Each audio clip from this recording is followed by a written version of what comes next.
오늘 하나님의 말씀 사사기 17장 7절로 13절 말씀을 보도록 하겠습니다. 타락의 그 한 면모를 지난주에 이어서 또 우리는 살펴볼 수가 있어요. 여호와 같은 이가 누구냐? 이런 뜻이에요. 미가라는 이름이 참 좋죠.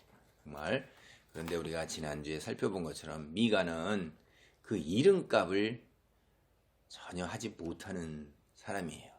근데 자신의 아들을 갖다가 이제 제사장으로 세웠단 말이에요. 자신의 집에 신당을 차렸기 때문에 이 신당이라는 말은 산당 이렇게도 번역을 할 수가 있어요. 같은 말이에요. 다. 어쨌든 이 개인 신당을 갖다가 관리하게 하는 거예요. 아들 중에 하나를 제사장으로 세웠잖아요. 그리고 그 이후에 이제 일어난 일이 오늘 사사기 본문 17장 7절로 13절의 말씀입니다. 오늘 사사기 17장 7절부터 10절까지 이 본문 보겠습니다. 유다 가족에 속한 유다 베들레헴에 한 청년이 있었으니 그는 레위인으로서 거기서 거류하였더라.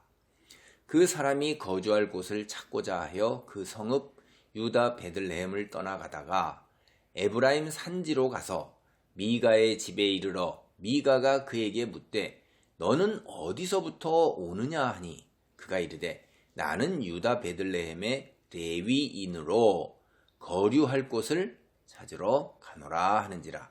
미가가 그에게 이르되 네가 나와 함께 거주하며 나를 위하여 아버지와 제사장이 되라. 내가 해마다 은 10과 의복 1벌과 먹을 것을 주리라 하므로 그 레위인이 들어갔더라.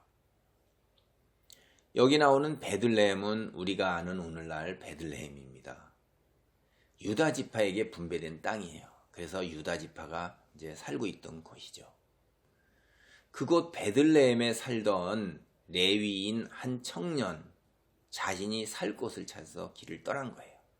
그러다가 미가가 살던 에브라임 산지에 이르게 되었어요. 미가가 그 청년을 보고서 이제 어디서 오는 이렇게 물은 거죠. 우리 이거 뭐 생각해 보면 금방 알죠. 이제 예전에도 보면 가다가 사람들이 적었을 때 온정이 있었을 때는 아무데나 이런 데 들어가서 그냥 동네도 그렇고 가게도 그렇고 시골로 점점 갈수록 더 그러죠. 아유, 인사하면 물 한 바가지 물 좀 부탁드립니다. 그러면 물 한 바가지 주면서 아이고 어디서 와서 어디 가세요? 뭐 이런 얘기들 흔하게 오고 가고 그랬어요. 그리고 때로는 시골 인심 좋은 곳은 먹을 것도 주고 숙식도 제공하기도 하고 이랬단 말이에요. 뭐 그거 생각하시면 돼요. 이제 그 청년으로부터 유다 베들레헴에 살던 레위인인데 살 곳을 찾는다. 이런 이야기를 이제 들었단 말이에요. 그런 이야기를 듣자 미가가 그 청년에게 1년에 은 13개를 주겠다. 연봉이죠. 그리고 한 벌에 의복 주고 숙식을 제공할 테니까 레위인 너 내 집에 머물면서 내 집 신당의 제사장이 되어달라. 이런 제안을 하는 거예요. 레위인 입장에서는 야 그러자도 마땅히 뭐 베들레헴에서 살만하지가 못해서 레위인으로서 제대로 대접을 못 받은 거죠. 당대에. 이제 우리가 성경 말씀에 보면 레위인은 그 분배받은 땅이 없어요. 전국 곳곳에 흩어져서 이렇게 하나님 섬기는 일을 하면서 살도록 되어 있는 거예요. 그래서 땅을 분배받지 못했습니다. 하나님이 그렇게 하셔서. 그러니까 주위에 그 땅을 분배받은 지파가 흩어져 사는 레위인들을 제대로 섬기지 않으니까 자기 살 길을 찾아서 다 떠나는 거예요. 이게. 그러니까 레위인이 얼마나 좋겠어요. 야 이거 좋은 거다. 즉시로 미가의 제안을 받아들이고 미가 집에 이제 제사장이 된 거예요. 레위인이 길을 떠나서 참 기회를 잘 얻었다고 생각을 했을 겁니다. 근데 이 이야기를 조금만 이렇게 딱 봐도 우리는 즉각적으로 이건 뭔가 잘못되었네 라고 그냥 금방 느낄 수 있어요. 성경 조금 읽어본 사람이면. 근데 자기가 잘 분명하게 모르겠으면 앞에 레위기 성경을 갖다가 조금 이렇게 살펴보면 이거 정말 잘못된 거네. 미가 자기 집안의 제사장으로 레위인 청년 세운 이야기, 이거 정말 잘못된 거구나 라고 해서 잘못된 점을 금방 떠오르는 게 세 가지 정도를 지적할 수가 있습니다. 첫째, 제사장은 레위 지파 중에서도 오직 아론의 후손만이 될 수 있는 거예요. 출애굽기 28장 1절 말씀을 살펴보도록 하겠습니다. 너는 이스라엘 자손 중 네 형 아론과 그의 아들들 곧 아론과 아들의 아들들 나담과 아비후와 엘르아살과 이다마를 그와 함께 네게로 나아오게 하며 나를 섬기는 제사장 직분을 행하게 하되. 그러니까 레위 지파가 하나님 섬기는 일을 하는 건 맞아요. 그런데 제사장이 될 수가 없어요. 제사장은 오직 아론의 후손들만이 제사장이 될 수 있는 거예요.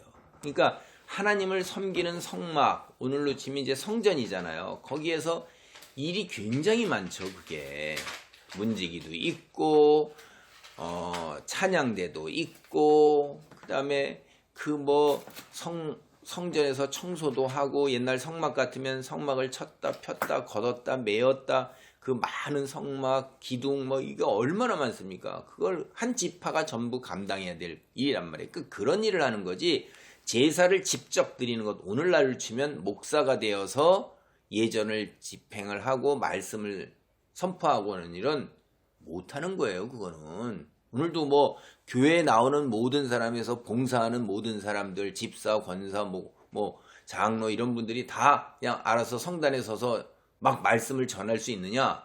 그 질서가 없는 거예요. 하나님께 위임받아서 하나님께 세움을 받은 목사가 이제 말씀을 선포할 수 있는 거예요. 강도권이라고 이제 그걸 불러요. 그런데 미가 레위이긴 해요. 베들레헴 출신. 근데 제사장이 될 자격을 갖춘 아론의 후손이냐? 이거를 미가는 살펴봐야 되는 거예요. 미가가 그 청년이 아론의 후손인지 이거 살피지 않은 것, 이건 이제 미가가 결정적으로 한 큰 잘못이죠. 그런데 우리가 뒤에 가서 이제 사사기 28장 1절로 3절을 보면 이 청년이 레위인은 맞는데 아론의 후손이 아니라는 걸 우리는 확실하게 알 수가 있습니다. 두 번째, 유다 베들레헴에서 온 레위인이 청년이라고 나오고 있죠. 여러분, 이 옛날 사람들, 이때 당대 이 시대 이야기가 도대체 얼마나 오래된 이야기예요. 대략 한 3000년 전 안팎 이야기인데, 우리 조선시대도 수명이 40이 안 되는데, 이게 참, 그러니까 청년이라고 그럴 때 이게 이제 누군지 금방 알 수가 있는 건데, 율법에 의하면 제사장은 30세에 취임하게 돼 있어요. 이 30이라는 게 예수님이 공생애를 시작한 나이잖아요. 그래서 인생에서 오늘처럼 이제 7, 80, 100여 세까지 흔하게 살고, 옛날만 해도 60 살면 굉장히 기쁜 일이고, 그게 드물었단 말이에요. 그러니까 30이라는 건 그래도 인생의 절반을 살아서 원숙해야 되는 건데, 이게 청년이 제사장에 취임할 수 있을까요?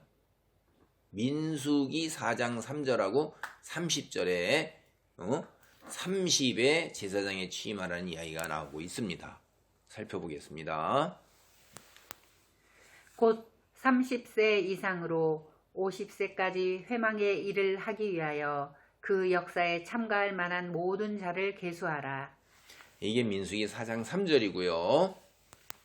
30세부터 50세까지 회막에서 복무하고 봉사할 모든 자를 계수하라.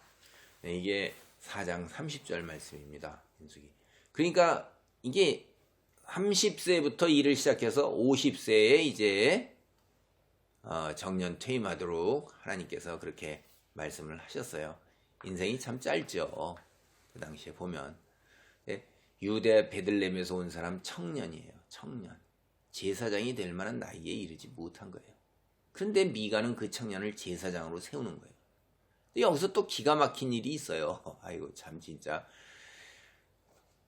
미가가 청년을 제사장으로 세운 것뿐만 아니라 집안의 어른으로 세우는 거예요. 집안의 어른으로. 응?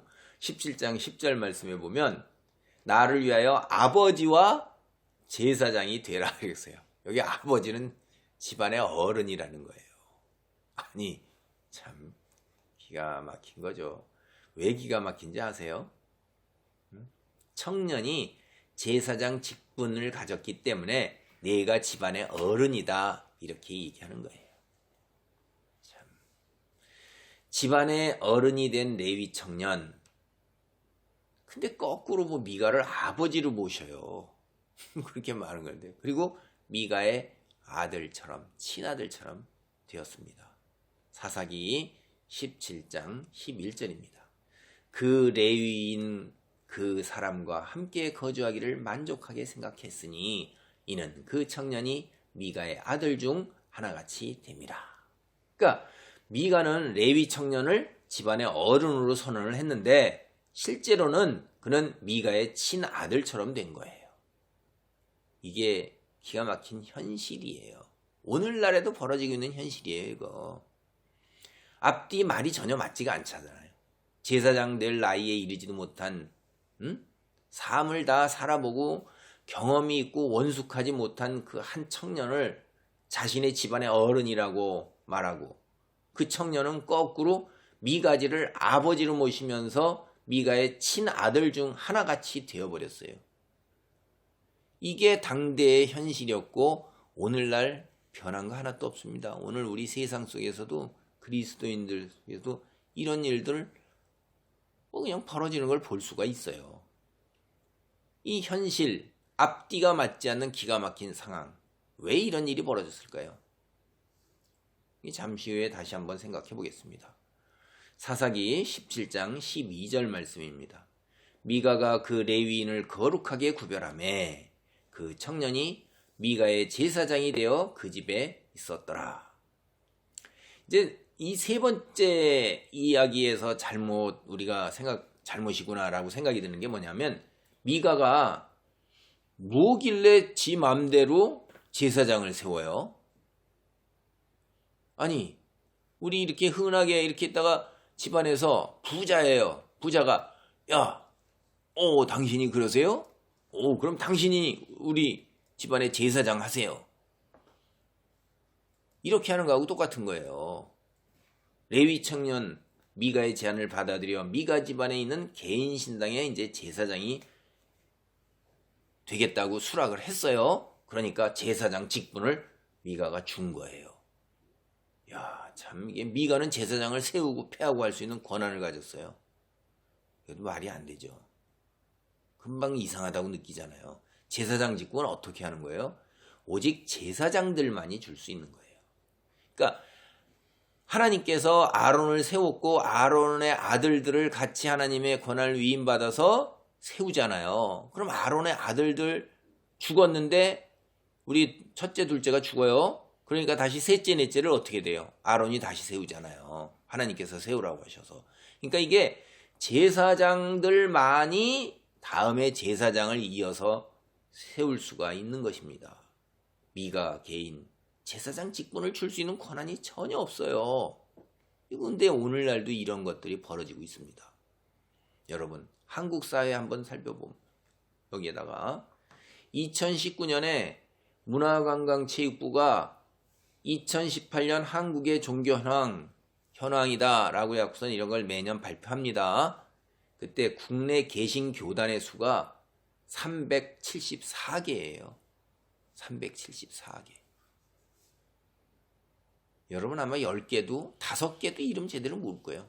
저도 모릅니다. 등록된 개신 교단 374개예요. 거의 대부분의 개신 교단 있잖아요. 아마 그러지 않은 데는 거의 없을 거예요. 목사를 양성하는 신학대학원을 운영하고 있어요. 목사 양성하는 교육 시스템을 자기 교단 나름대로 갖고 있다는 거죠.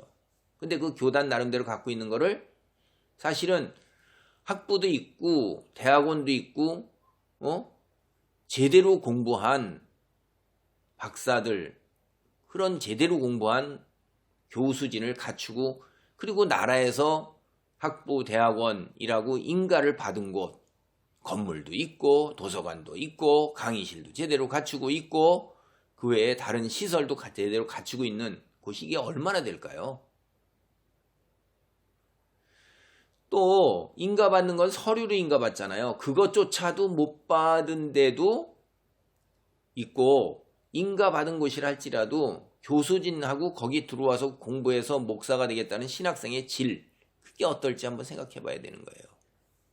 우리도 이 수도권이나 서울 같은 데 이렇게 지나면서 이렇게 보면 건물 하나에 교회에다가 신학대학원 뭐 석사, 박사 모집 이런 플랜카드 전 여러 번 봤어요. 그냥 상가 건물 2층에다가 플랜카드 가지고 무슨 신학대학원이라고요. 그런가 하면 교회 건물 옆에다가 플랜카드 붙여가지고 교회인데 그렇게 해요.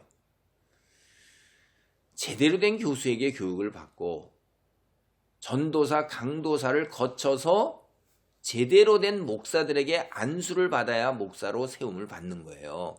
이 기간이 제법 걸립니다, 이게. 정상적으로 하면 7, 8년이에요. 얼마나 정말로 우리나라에서 쏟아져 나오는 목사라고 나오는 사람들이 해마다 뭐 어떤 글을 읽어보면 2만여 명씩 된대요. 이 신학생들 오는 게 2만 5천에서 2만 명으로 줄었답니다. 그런데도 2만 명에 해마다. 그래서 대부분이 다 택시 운전을 하거나 뭐 그런 거 뭐 하고 우스갯소리로 아무개 지역에 가면 택시 운전기사의 거의 대부분이 목사라는 거예요. 그런 이야기도 떠돌고 들리고 있어요. 여러분 고등학교 때 제가 사회 과목 경제 분야를 배울 때 악화가 양화를 구축한다 이런 말을 배웠던 기억이 납니다. 이게 예전에 이제 우리가 금본위 제도예요. 그러니까 금을 가지고 있는 만큼 돈을 찍어낼 수가 있었기 때문에 돈이 금화나 은화로 동전을 만들어서 돈을 사용했어요. 근데 얼마 지나면서 이 진짜 금화는 다 사라져 버렸어요. 그리고 가짜 금화가 이 금이 딸리니까 이제 그 금처럼 만들어서 돈을 갖다가 같이 함께 이제 시중에 유통을 시켰더니 시중에 진짜 금화는 다 사라져 버리고 가짜 금화만 남았어요. 그래서 이러한 일이 벌어진 걸 보고 가짜 금화가 진짜 금화를 다 쫓아내고 사라지게 만든다. 이런 말이 생겨났는데 그 말이 악화가 양화를 구축한다. 이런 말이에요. 한자말로. 오늘날 한국 기독교사에서 가짜나 혹은 수준 미달, 함량 미달의 사역자들이 설치면서 진짜로 공부를 하고 제대로 된 혹은 고매한 인격을 지닌 사역자들 있을 곳이 없어지는 거예요. 참된 사역자들마저 다 도매값으로 다 넘어가서요. 이 가짜나 수준 미달 사람들하고 똑같이 취급을 당해서 세상 사람들에게 비난하고 손가락질을 받는 거예요. 구분이 안 되는 겁니다. 제사장 직분을 줄 수 없는 자격 없는 미가가 자기 마음대로 제사장 직분을 주는 것처럼 한국 사회도 오늘날 자격 미달이거나 수준 미달 이런 목사들이 제멋대로 전도사 목사 자격을 그냥 남발하고 있는 거예요. 심지어 어떤 이런 신문 기사나 뭐 이런 데를 보면 예정 앞으로 너는 그렇게 목사 이렇게 해서 다 할 것이니까 해가지고선 예정돼서 자격증을 준대. 정말 한숨이 나옵니다. 세상 사람들이 이처럼 진짜로 참 사역자와 이런 함량미달이나 가짜 사역자를 구분한다? 이건 기대하기 어려운 거예요. 이건 사실 기독교인들도 이렇게 사역자들을 간단하게 구분하기가 어렵습니다. 그게 오늘날 현실이에요. 기독교인이 그렇게 구별을 제대로 하지 못하는 이유, 금방 쉽게 생각해 볼 때 많은 이유가 있지만 두 가지 중요한 이유, 주요한 이유 딱 생각해 볼 수가 있어요. 하나님 말씀이 무지한 거예요. 성경을 열심히 읽으면서 성경 공부를 제대로 해서 하나님 말씀을 정통하지 못하고 있는 거예요. 게으름으로 그런 거죠. 이게 세상 일에는 열심을 내면서 세상 공부는 열심히 하면서 그리고 또 하나는 세상에 물든 자신의 탐욕 때문에 그런 거예요. 세상에 물들었다 이 말이에요. 그래갖고 세상에 눈이 꽂혀 있고 탐욕이 신앙보다 앞서 있는 거예요. 지금까지 살펴본 미가가 저지른 세 가지 잘못, 근본적으로 뭐 때문에 빌어진 거냐면 하나님 말씀에 무지해서 빌어진 거예요. 그래서 하나님 말씀을 따르지 않았던 거예요. 그래서 빌어진 일이에요. 미가의 제안을 받아들여서 미가의 개인적인 제사장이 된 레위 청년, 문제가 많은 거예요. 이 청년도. 그 청년의 입장에서 한번 볼까요? 그러면 청년을 중심으로 해서 첫째, 그는 자신이 아론의 후손이 아님에도 불구하고 아론의 후손만이 맡게 되어 있는 제사장 직분에 오른 거예요. 분수를 모르는 거예요, 이게. 자기 한계를 알아야 되는 거잖아요. 그러니까 파멸에 이르게 되어 있는 거라 이 말이에요. 둘째, 그는 제사장이 될 수 없는 나이임에도 불구하고 덥석 제사장 직분을 수락했어요. 이거 완전히 돈에 팔린 거예요. 연봉 은 10세겔하고 옷 한 벌하고 숙식 제공에 그냥 딱 넘어가 버린 거라 이 말입니다. 돈에 팔려서 한 개인의 제사장이 된 건 이게 좋은 일이 아니에요, 결코. 레위 청년은 살 곳을 찾기 위해서 살던 곳을 떠나서 여행을 하다가 자신의 구미에 맞는 제안에 쉽게 넘어갔던 거예요. 물질적 유혹에 넘어가서 자격이 없음에도 불구하고 제사장이 된 것입니다. 셋째가 가장 큰 문제예요. 레위 청년이 사역하게 될 신당, 여호와 하나님을 섬기는 것이 아니에요. 이게 우상들이 전시되어 있는 우상 숭배의 터전이었다 이 말입니다. 이렇게 이런 모든 일들이 생긴 것, 하나님 말씀에 무지했고 그래서 하나님 말씀을 따르지 않아서 생긴 일들이에요. 근데 만약에 이 청년이 하나님 말씀을 알고 있었음에도 불구하고 미가 집안의 제사장직을 수락했다면 그는 물질 때문에 영혼을 팔아먹은 사람이에요.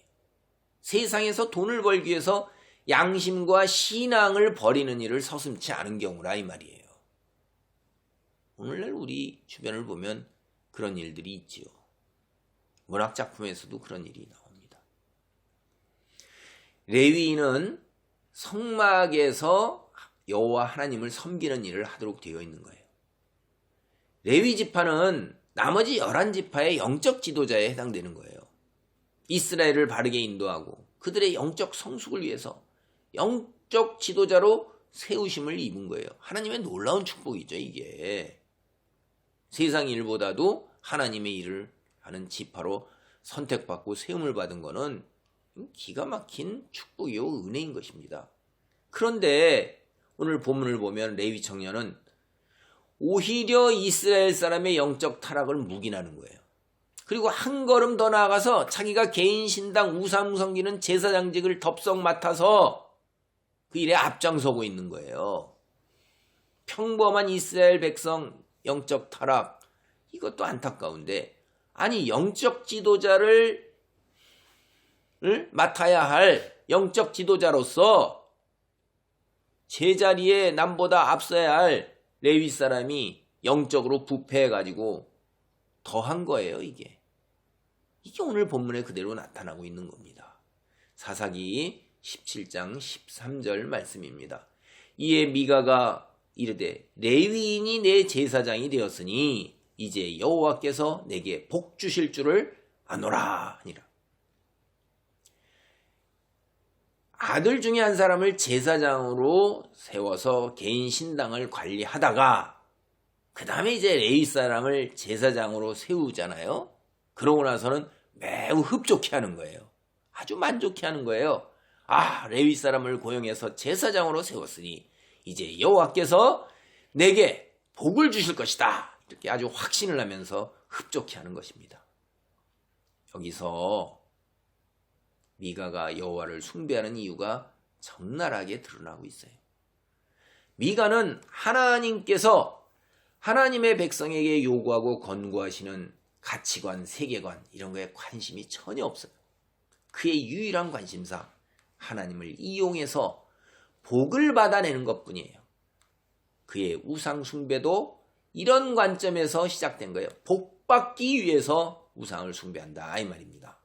이런 가치관과 사고방식 가진 미가에게 레위 청년은 여호와께 복을 받아내는 행운을 가져오는 일종의 부적과 같은 상징적 존재예요. 이게 우리 한번 생각해 보실래요? 오늘날 우리 주변을 보면 교회는 다니지만 미가와 같은 사고방식과 가치관을 갖고 신앙생활하는 사람 볼 수 있어요.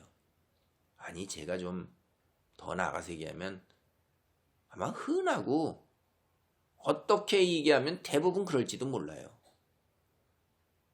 하나님을 믿으면 기도하고 소원하는 바대로 이루어져서 부자가 되고 질병이 치유되고 내가 원하는 모든 일들이 다 형통하게 된다고 그렇게 전도하는 사람도 있단 말이에요. 그 자기의 신앙 수준이 그것밖에 안 되는 거죠. 그리고 기도도 이런 정도 수준에서 하고 있는 거를 너무나도 많이 보고 사역자라는 사람들도 이런 걸로 복을 빌고 사람들을 끌어모으고 있는 경우가 너무나도 흔한 거예요.